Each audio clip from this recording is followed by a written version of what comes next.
본인의 소득으로 아파트 시장을 들어갈 것인가. 그러니까 제가 봤을 때 2024년도는 굉장히 좀 불확실성이 굉장히 클 것 같아요. 예.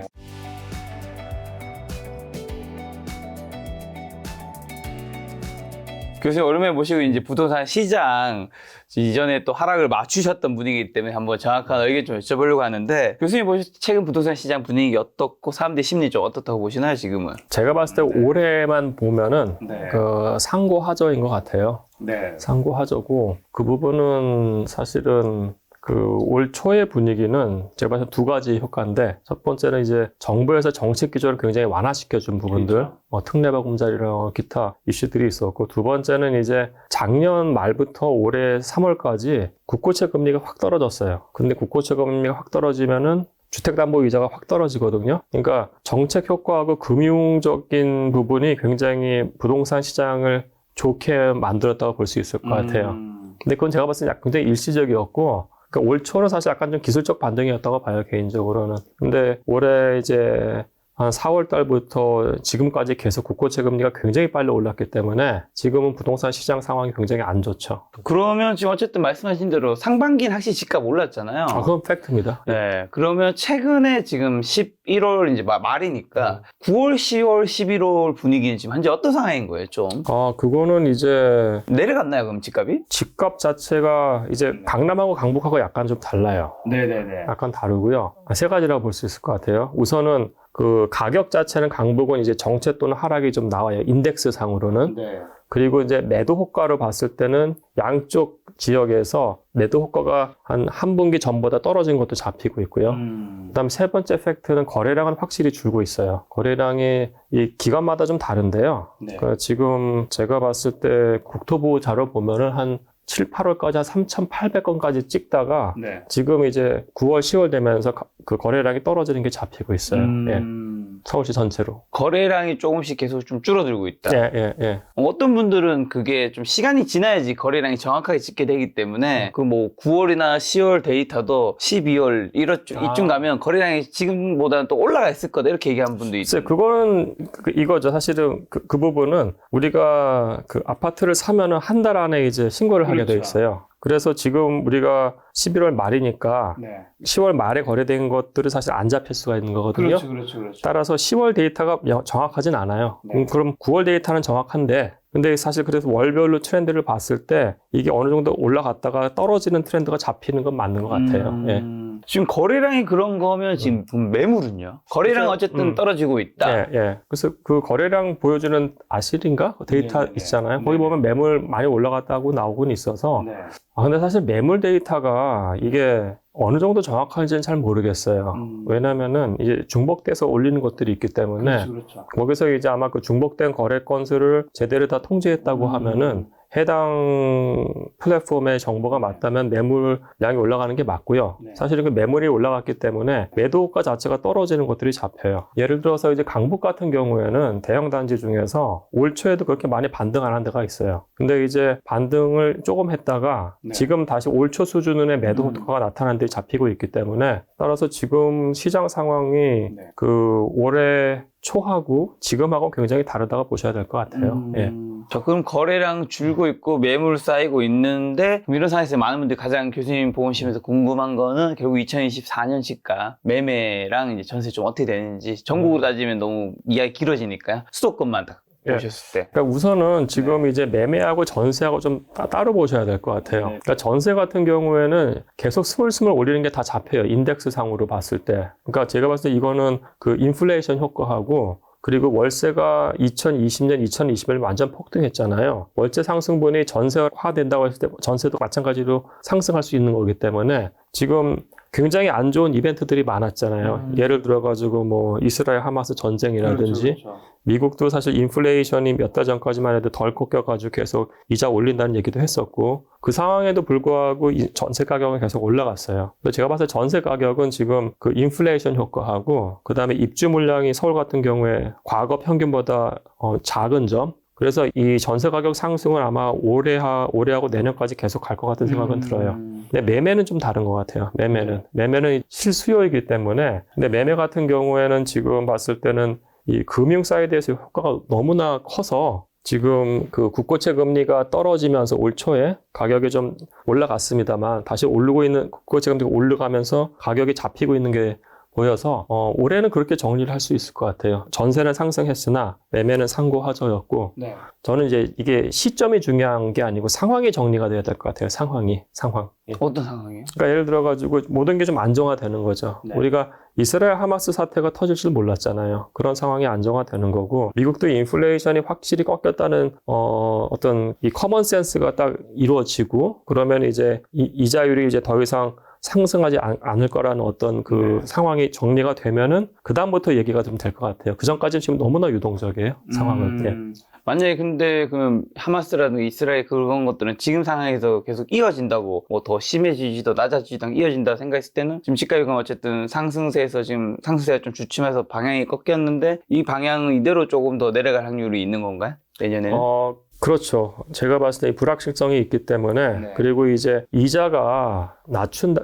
예를 들어서 미국하고 이제 우리나라도 기준금리 내년 중반쯤에는 낮추지 않겠냐라는 얘기가 많이 나오는데 그렇죠. 근데 그게 낮춘다고 해서 과거처럼 빠르게 빠바박 낮추는 게 아니에요. 네. 왜냐면 인플레이션 자체가 굉장히 크기 때문에 조금씩 낮출 거라고요. 그러면 이 상황에서의 금리라는 게 과거보다 여전히 높은 금리 수준이어서 이 부담 수준에서 사실은 집값이 기준금리 낮췄다가 확 올라가냐 그건 아닐 것 같아요. 다만 이제 다른 부분들이 좀 문제가 되죠. 이제 입주 물량이 없는 부분들 서울 같은 경우엔. 예. 서울 입주 물량이 없는 건 어떻게 되는 거죠 그러면? 그러니까 그거는 이제 사실은 이게 언제부터 없는 건가요? 지금도 없긴 해요. 네. 그러니까 평균 대비 작년하고 올해도 한 10,000채 정도 부족해요. 그래서 그 전세 가격이 올라가는 거고요. 네. 왜냐하면 입주 물량은 바로 임팩트를 주는 게 전세예요. 전세 가격 올라가는 건 제가 그거랑 연관이 된다고 보고 있고. 근데 이제 2024, 25, 26년 같은 경우에 서울시 전반적인 입주 물량 자체가 2010년대 평균 대비 굉장히 낮아요. 만약에 이렇게 된다고 하면 전세 가격이 올라가고 그럼 이제 매매 가격이 떨어진다고 했을 때 전세가 받치면서 그렇죠. 갭이 붙잖아요. 네. 그러면서 이제 우리가 2010년대 중후반에 봤던 거는 전세 가격이 매매 가격을 밀어 올리는 걸 봤기 때문에 그런 상황도 올 수 있어요. 그런 상황이 그러면 내년부터 아니면 2025년 정도부터? 글쎄요. 제가 봤을 때는 아까 말씀드린 건 상황이 정리가 되고 근데 이제 상황이 정리가 되면서 입주 물량 없고 그다음에 이제 본인들이 봤을 때 금리도 뭐 적정한 수준이 된다고 했을 때는 들어갈 수 있는 거죠. 지금 개인들이. 교수님 그 말씀은 국제 정세도 좀 안정화가 되고 이제 물가도 확실히 좀 잡히면서 이제 금리도 이제 어느 정도 적정 속도로 내려주면 이게 이제 공급 물량이 너무 없기 때문에 수도권 서울 특히 서울 같은 경우는 집값이 다시 2024년 하반기나 2025년부터 좀 오를 수 있다는 거죠. 예. 근데 그게 막 폭등 이런 건 아니고요. 네네네. 뭐 당연히 근데 이제 바닥을 다시 다지고 상승으로 턴할 수 있는 가능성이 크죠. 예. 근데 아까 말씀하신 대로 6월 뭐 내년에 어쨌든 금리 인하 있을 수 있는데 그래도 인하를 하게 되면 약간 투자자 하시는 분들은 어쨌든 그런 분들은 숨통이 좀 트일 텐데 부동산 시장에 뭐 좀 긍정적인 영향은 없을까요? 있죠, 사실은. 그러니까 예를 들어서 지금 금리하고 부동산은 확실히 여기에 관계예요. 많은 분들이 이걸 자꾸 부정했었는데 그러니까 금리가 조금만 다운되더라도 부동산 시장에는 굉장히 긍정적인 효과를 줄 수가 있어서 근데 다만 이제 그러니까 이거죠. 그러니까 본인들의 소득 수준이 그 인플레이션만큼 계속 올랐느냐에 대한 거예요, 사실은요. 그러니까 소득이 덜 올랐는데 이제 금리가 어느 정도 높은 상황이고 거기서 약간 떨어졌다고 했을 때 본인의 소득으로 아파트 시장을 들어갈 것인가. 그러니까 제가 봤을 때 2024년은 굉장히 좀 불확실성이 굉장히 클 것 같아요. 예. 교수님 근데 생각해보니까 2022년 그리고 2023년 올해 초에 나왔을 때도 뭔가 늘 확실하게 좀 얘기해 주셨던 것 같은데 앞으로 집값 뭐 20% 30% 더 떨어지지 아니면 뭐 한다는데 왜 이번에는 이렇게 되게 불확실하게 얘기해 주세요. 그러니까 예를 들어서 그거예요. 그러니까 이스라엘 하마스 사태가 딱 터졌을 때 이것만 딱 터지면은 사실은 이제 이게 굉장히 불확실한 거이기 때문에 국고채 금리를 다 올려버려요. 그러니까 처음엔 굉장히 많이 올렸어요. 그 다음에 어떤 얘기가 나왔냐면은 연준에서 이게 너무 심한 타격을 줄 것 같으니까 이제 금리를 내릴 때가 되냐냐 모두 다 얘기했어요. 그러면서 갑자기 또 금리가 확 낮았어요. 근데 보니까 그 다음에 또 이게 또 다시 또 금리가 또 올라갔어요. 그러니까 이게 국고채 금리라는 게 미국 같은 경우에 30년 만기 그 모기지 대출 이자가 완벽하게 연동이 되어 있기 때문에 지금 이런 상황은 그 누구도 예상할 수 있는 상황이 아닌 거예요. 예. 그리고 두 번째는 제가 봤을 때 이 PF 사태 같은 것들이 내년 6월 달에 만약 한꺼번에 다 같이 터져 버린다. 그러면 이게 또 레고 사태급은 아니지만은 굉장한 그 금융시장의 신용 경색과 혼란을 줄 수 있는 거기 때문에 이것 역시 뭐 제가 함부로 확 얘기할 수 있는 부분이 아니어서 지금은 굉장히 너무나 유동적인 것들이 많아요. 다만 이제 제가 봤을 때 그래서 2024년은 어떻게 보면 준비하는 해고 여기서 많은 것들이 만약 해결이 된다고 하면은 2025년부터는 사실 제가 봤을 때 공급 물량이 너무 적고 금리가 안정화될 가능성이 높기 때문에 그렇죠. 25년부터. 예, 그때부터는 아마 서울은 상승할 가능성이 높지만은 내년에서 어떤 시점에 어떻게 되겠다는 건 굉장히 불확실한 것 같아요. 예. 내년은 불확실하지만 좀 준비해야 되는 시기 2025년부터는 그럼요. 여러모로 좀 오를 확률이 조금 높은 것 같다고 말씀해 주셨는데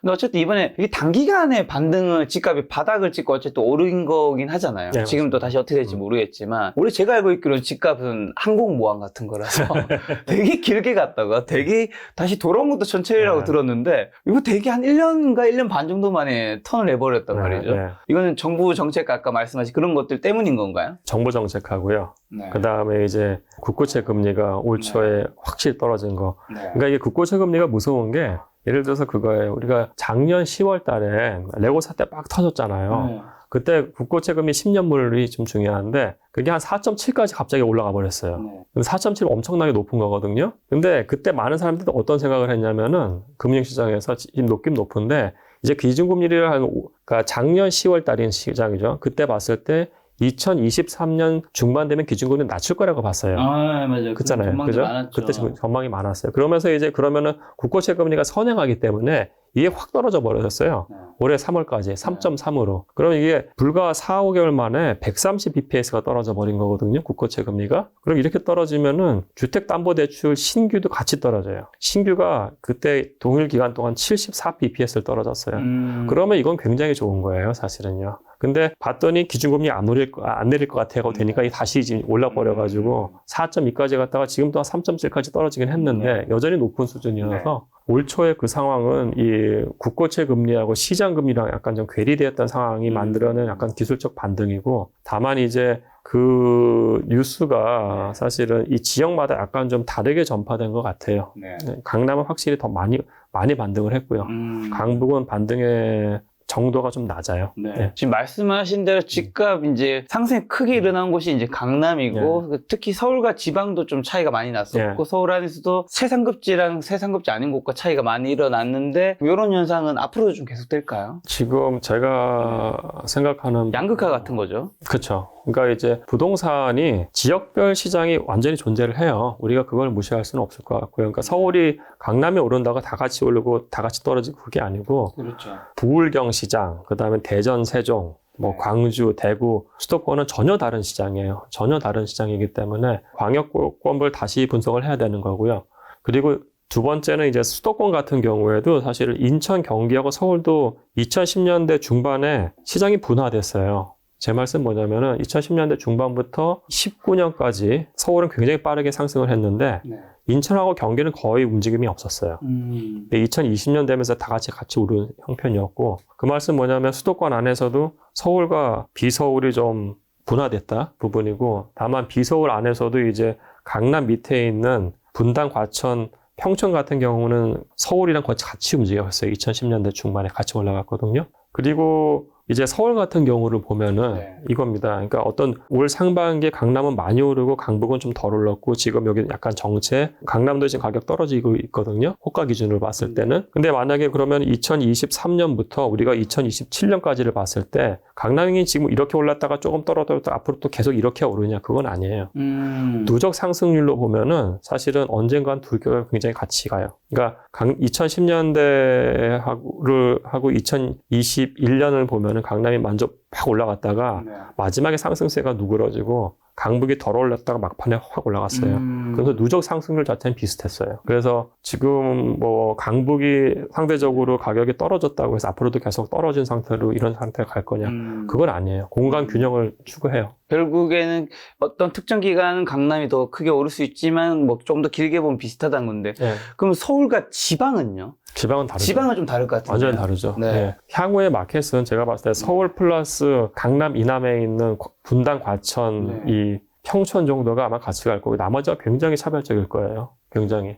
인천은 서울 왼쪽인데. 인천은 사실은 올해하고 내년에 공급 물량이 어마어마하게 나타나요. 따라서 지금 미분양 이슈가 아마 꽤 있을 겁니다. 인천 같은 경우에는. 예. 그럼 최근에는 이제 미국이라든가 유럽, 일본 선진국 집값은 어떻게 되나요? 약간 좀 굉장히 재밌는 게 미국이 우리랑 되게 비슷해요, 지금. 미국도 이제 작년 10월부터 올 그 3월까지 시장금리하고 국고채 금리의 괴리가 있었어요. 우리나라는 작년까지 3.5에도 올리고 지금 계속 몇 개월 동안 멈췄잖아요. 근데 미국은 지금 계속 올려서 5.5까지 갔거든요, 상단이. 근데 작년 말부터 올해까지 계속 올렸는데 작년 말부터 올해 봄까지 미국도 국고채 금리가 일시적으로 한번 확 떨어졌었어요. 그때 나왔던 뉴스가 뭐냐면은 부동산 가격이 반등했다는 것이었고, 지금은 사실 이게 다시 국고채 금리가 올라가면서 미국 부동산 시장은 지금 굉장히 주춤한 상태예요. 다만 미국 부동산에서 나타나는 또 다른 트렌드는 뭐냐면은 이게 신규 주택 물량이 없어요. 그러니까 우리는 선분양이잖아요. 미국은 다 만들어진 다음에 후분양을 하는 건데, 이 인플레이션 때문에 많이 짓지를 못해가지고 신규 주택 공급 물량이 없으니까 가격이 굉장히 많이 떨어질 거라고 생각을 했는데 가격이 생각보다 많이 떨어지진 않았어요. 그게 미국의 상황이고, 지금 런던 같은 경우 보면은 유럽 같은 경우에는 사실 인플레이션이 굉장히 높으면서 경제가 굉장히 안 좋아졌어요. 그러면서 지금 영국 같은 경우는 사실 우리나라보다도 지금 국고채 금리가 높아요. 그러니까 주택담보대출 이자도 훨씬 높겠죠. 그렇죠. 가격은 당연히 떨어지는 것이고, 런던도 작년 대비 많이는 아니면 떨어졌고요. 사실 일본이 약간 달라요. 일본 같은 경우에는 지금 엔저 효과도 있으면서 그리고 이제 약간 그 경기가 굉장히 좋아지고 있는 사인들이 잡히니까 동경 같은 경우는 집값이 지금 오르는 추세가 좀 잡히고 있어요. 예. 그러면 우리나라는 지금까지는 미국과 비슷했다는 거 말씀해 주셨는데 앞으로는 그럼 어디랑 좀? 글쎄요. 우리 같은 경우에는 내년은 제가 봤을 땐 굉장히 정체 수준일 것 같고요. 집값이요? 네, 집값이. 근데 내후년부터는 미국처럼 이 공급 이슈가 굉장히 크게 작용할 수 있을 것 같아요. 예. 그러면 이제 교수님은 원래 이전에는 어쨌든 늘 그런 건 아니었지만 이전에는 하락을 얘기하셨던 분이기 때문에 제가 여쭤보고 싶은 건데, 지금 하락을 이제 세게 얘기하시는 분들은 지금 거래량은 줄어드는데 매물이 치닫고 있다. 집주인들이 팔고 싶은 거다. 이거 이제 간다. 이전 바닥도 열릴 수 있다. 그 근처까지 간다 얘기하시는 분들 뭐 영상도 보신 적이 있을 텐데, 그런 의견은 좀 어떻게 생각하세요? 이제 하락에서 약간 좀 중립지대로 오신 거잖아요. 약간. 저는 사실은 제가 학교에서도 부동산을 강의하고, 그리고 이제 부동산 개발협회 뭐 회장님하고도 다 친하고 해서 제가 반부동산적인 사람이 아니에요. 저는 굉장히 부동산 친화적인 인간이고 부동산 산업이 잘 됐으면 하는 게 제 그거고, 다만 마켓은 좀 보수적으로 바라보자. 특히 대중의 관점에서 한번 물렸을 때 너무너무 힘들기 때문에 부동산은. 근데 그 관점은 또 뭐냐면은 지나친 극단적인 대세 폭등, 대세 하락은 좀 아닌 것 같아요. 개인적으로 봤을 때는. 이게 부동산은 사이클이기 때문에 사이클을 보셔야 될 것 같고, 물론 이건 있어요. 많은 분들이 야, 집값이 이렇게 높은데 이 수준에 사람들이 집을 살 수 있겠어요? 맞아. 그거 댓글 요즘 많이 달립니다. 뭐 지금 서울 평균 집값 10억이면 2억 가야 된다. 뭐 이런 말도 있고 합니다. 절대 그런 일은 없고요. 절대 그런 일 없다고 합니다. 2018년 가격은 제가 봤을 때 충분히 갈 수 있는 가격이고, 예를 들어서 이거예요. 해외 같은 경우에 그 자기 소득이 100이 있다고 하면은 한 10몇 년 전까지만 해도 30%까지는 주택 비용에 써도 괜찮다고 봤어요. 적정하다고 봤어요. 그러니까 1억을 벌면은 주택담보 모기지 이자를 3천만 원까지 내도 괜찮다고 본 거예요. 근데 전 세계에 있는 글로벌 대부분의 도시들, 거기서 그러니까 본인의 소득 상승보다 자산 가치 상승이 훨씬 빨랐어요. 그래서 나타나는 트렌드가 뭐냐면은 30%는 적정하지 않다예요. 40%까지 적정하다고 봐요.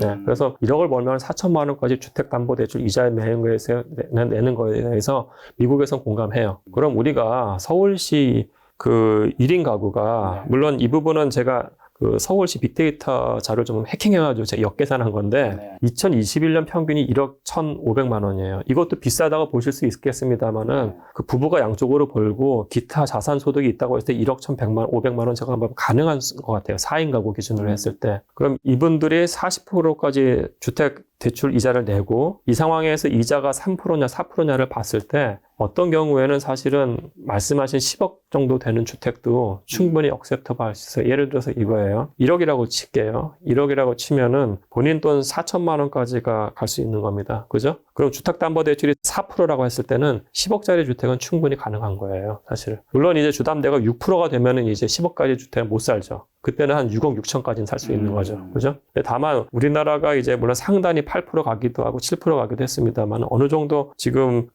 소득이 있고 크레딧이 괜찮은 분들은 한 4%대에서 지금 주택담보대출 받을 수가 있거든요. 신규 같은 경우에. 그러면은 거기서 우리가 이거 만약에 2024년에 상황이 정리가 된다고 하면은 4%대 하단까지도 그게 나올 수 있는 거예요. 그럼 1억 소득 있는 분들은 10억 주택에 대해서 언젠간 들어갈 수 있는 생각을 할 수 있는 겁니다, 사실. 예. 그 연봉 어떻게 보면 그 40% 기준했을 때 연봉 1억이신 분들은 한 10억 정도 집이 적당하다고 볼 수 있는 건가요? 이제 거기는 주담대가 4%인 경우에. 4%인 경우에. 예. 근데 주담대가 5%만 돼도 한 네. 8억 몇 천일 거고요. 네. 6%가 되면 6억 6천이 되는 거죠. 그러니까 이게 본인의 소득 수준하고 네. 그 당시 그 시점에 주택담보대출 이자랑 보면서 결정을 하셔야 되는 거죠.